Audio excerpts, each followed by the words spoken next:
玉凤，现在中美贸易战下面，中国跟美国压力都是非常大。你看到川普现在在攻城略地的情况之下，习近平只能死守在紫禁城里面，对他来讲这是一个危机，对他来讲这是一个保卫战。虽然怎么样，他已经战战兢兢啊。你看到他今天他在23号去召开了党外人士的座谈会，他里面讲了什么？我们要提振消费，我们要怎么样破除内卷，我们要怎么样畅通国内的大循环。但是最讽刺来了，你看他下面的人他们在干嘛？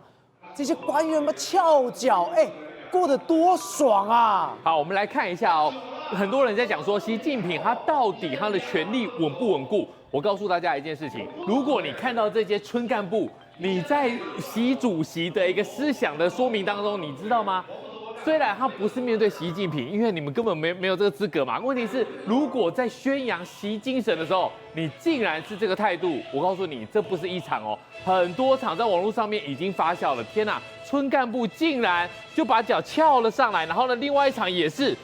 你这样子大拉拉的做下去，代表什么意思？代表说我根本不当一回事嘛。是在传达习主席的精神呢。对，结果你还敢这样做，你会杀头的。对，我相信这几个脚露出来的也就算了，如果你露出来脚又露出来脸的话，我告诉大家，我们怀念你。这些东西来讲的话，一定会处理的。但是呢，现在中国大陆来说的话，他们的一个内卷到底有多么严重？我们现在来看一下 PMI 的一个制造业的一个指数。其实，在过去来讲，它跌破荣枯线的时候，那时候我们就讨论过一件事情，能不能够赶快把它拉到荣枯线以上？你知道吗？有试图，有努力，所以呢，稍微往上弹了一下到49.5，再往上弹了一下到49.7，但是接近50的是这条荣枯线的时候呢，往下了。所以呢，有没有办法能够去救这个 PMI 指数？我看目前来讲是没有的。虽然呢，习主席说了要有力提振消费、破除内卷、畅通国内大循环，可是呢，大循环已经讲过2次了，你的内循环就是做不起来。那做不起来的话，我们就来看到底问题出现在哪里。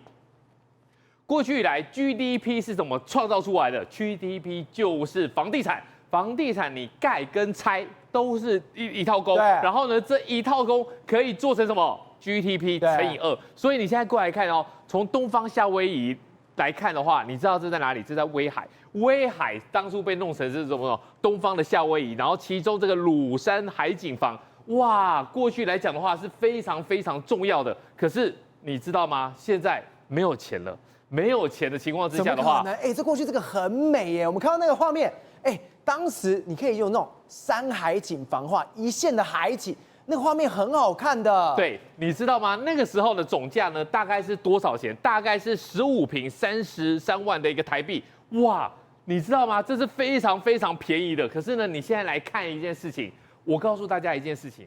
威海的海景房，其实那个时候呢，不只是中国大陆自己人在买，对，有不少我们的台湾人也去那个地方，这可以直接看到海，多美啊！你想想看，这种海景，然后呢，它的周边是已经发展起来的哦，不是说什么旁边还在长草，然后呢慢慢长人。那个时候威海其实已经做起来了，台湾有不少建商还过去投资，所以呢，大家没有想到一件事情是说，有一天这个东方夏威夷会非常非常的便宜，便宜到多少？大家来看一下，1块钱。1块钱，1块钱，1块钱，1块钱，1块钱，1块钱，1块钱，1块钱，真的假的啦？我告诉大家，这么美的，你跟我说1块钱，这代表什么意思？代表他在到货，只要你愿意的话都没有问题哦，你知道吗？现在来讲的话，12坪840元的台币就可以成交了。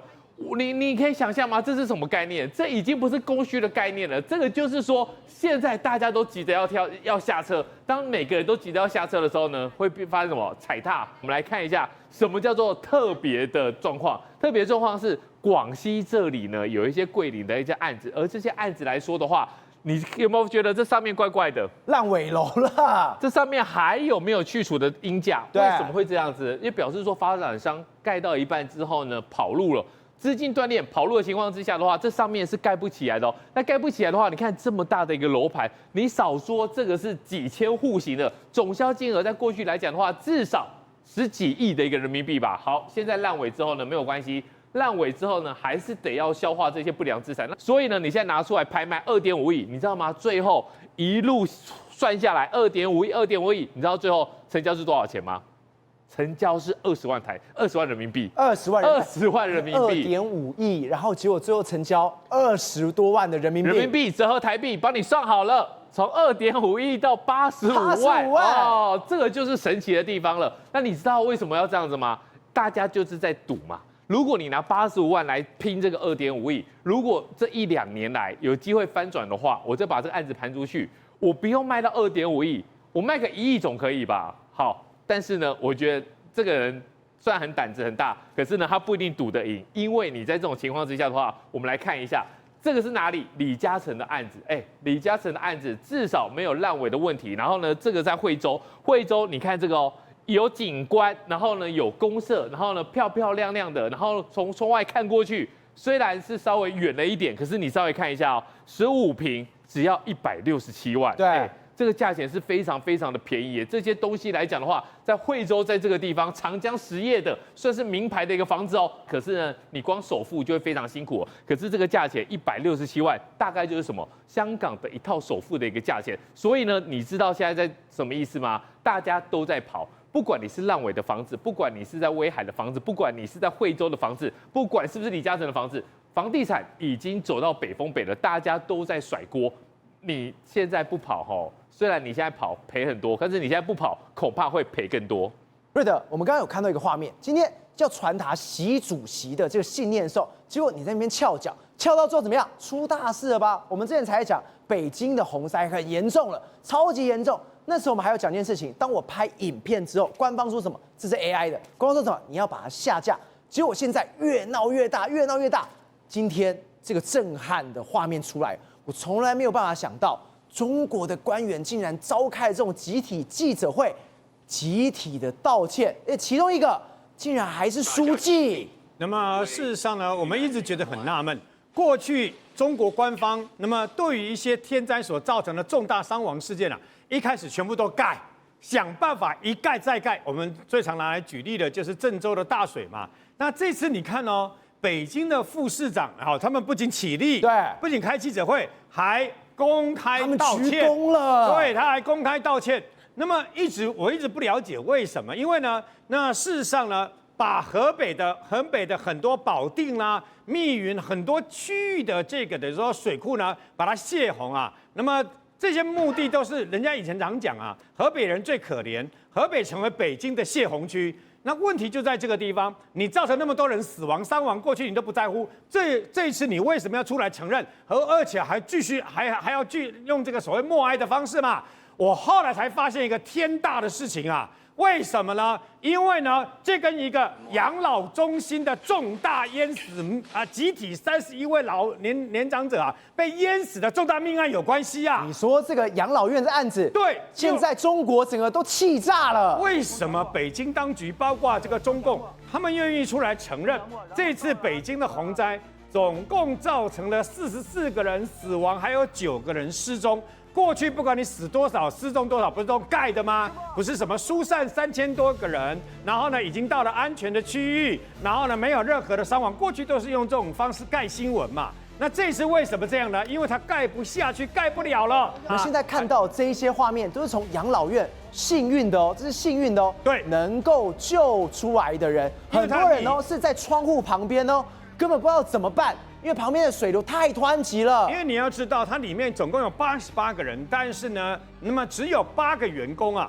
然后这个等于说，这我们刚刚看到的是幸运的，它可以这个救活，是因为你可以注意到，它虽然呢手跟脚有部分不方便，但是它至少还可以动。对，还可以动的情况之下呢，你看这个橡皮艇啦进去了以后，那个水淹的大概快要接近1层楼那么高啊，那么还可以把他们救出来。但是有这个多达31位这些老人家，他是完全卧病在床，他完全的不能动的。那么他竟然会活淹死，可是这个31位活淹死的人，他们是冤枉死的，他们不应该死。你知道少和，你知道为什么不应该死吗？为什么？因为这场雨整整下了7天。它并不是在一开始下这场雨的时候呢，那么就造成我们现在看到的这么大淹水的一个局面，不是的，它已经下了好几天了，但是中共当局都不肯给他们疏散，为什么知道这个样子呢？因为他们自己本身的这个等于说啊，那么他们的密云区委书记这个叫做于卫国的人啊，他自己承认，他研判泰斯屯镇在他们的评估里面呢，包括这个养老中心在内的区域都是安全的，都是安全的。他说这是安全的，每一天都是安全的，因为它下了好多天的雨嘛，所以呢，没有针对这一区下达转移指令，就是有点像我们的所谓疏散的命令啊，都没有。以后它下了多少雨呢？各位，他们在这场雨里面呢，下最多的一次是500多毫米啊，500多毫米什么意思啊？把北京1年的雨全下在这个地方了，全下在这个地方，500多毫米全下在这个地方，天哪！各位，500多毫米是什么意思呢？就是在这个区域里面呢，不分每个地方都下了50几公分。那50几公分，你说有什么了不起？错了，因为地势有高有低嘛。高的地方，它的雨就往低的地方下雨，所以这些地方都淹得最高超过2公尺多。宏观取材，厘清真相，犀利精准，深入剖析，时刻掌握关键，新闻时事不漏接。老时段，新气象，我是钟浩和，关键时刻2.0，全新出击。